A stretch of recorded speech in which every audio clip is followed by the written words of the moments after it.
Why is it that some people are successful in recovery from sex addiction and others are not?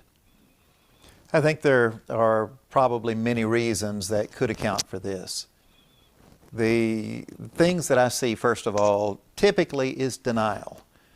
For a sex addict to determine that they're not like other people. They're not as bad off as people they may see in 12-step meetings.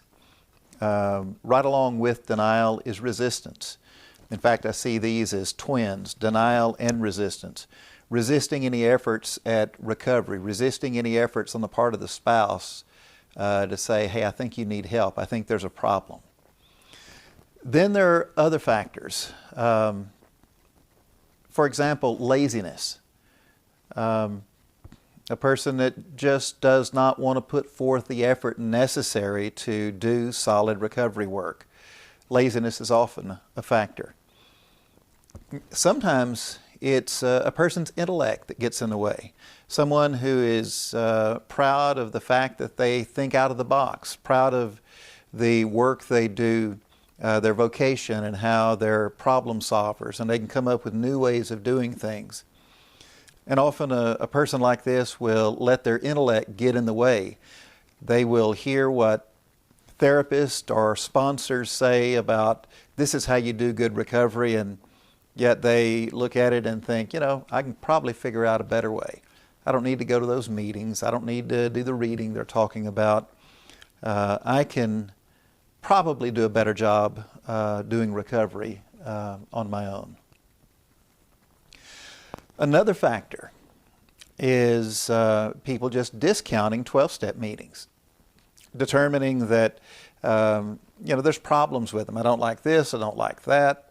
You can't even give feedback in a meeting, and maybe some people say things that don't line up with my beliefs. You know, I'm sure there are problems with even the very best 12-step meeting anywhere in the world. However, it's also true that 12-step meetings have worked for millions and millions of people. Another factor that leads to some people not being successful in recovery is not getting a sponsor. And for me, this is really kind of a no-brainer. Why would someone not want to get a sponsor? I mean, a sponsor is a mentor, someone who volunteers their time up to an hour a week for a year or more. Who would not want to take advantage of such an amazing resource?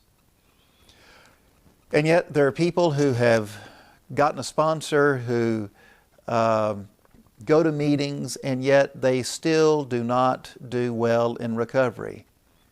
And the reason is, for these people, many are not working the steps. The 12 steps. You know, the 12 steps of recovery, it's not just something that's read at the beginning of a meeting or something that where you can look on a website and say, oh, okay, here's the 12 steps. Each of the steps has a lot of work in it. A sponsor will make assignments and say, here's how you work the first step. Here are things that you do. Here's your writing assignment. Here's your reading assignment. And next time we get together, I'm going to hold you accountable for that. And yet, even with all of that, some people who are already working the steps, go to meetings, have a sponsor, do all the things that they've ever been asked to do. At least on the surface, they're doing all the things they've been asked to do. Yet, for some of them, they still fail in recovery. So, what is the answer for these people? Why is it that some succeed and some fail? I believe it comes down to commitment. Anything less than 100% commitment in recovery means that a person either has had a relapse or they are on their way to a relapse. I like to think of recovery as being much like a boat. Imagine yourself in a pleasure boat, and the plug in the drain plug has been pulled out, and the boat is filling up with water. It's pretty much the picture of a sex addict's life. the water coming in, the craziness, the things that are happening that are threatening life itself. If something does not happen, the boat's going to sink. Life is going to continue to go badly off track. And yet an amazing thing happens if you crank up the motor and take off across the water and get the boat up to planing.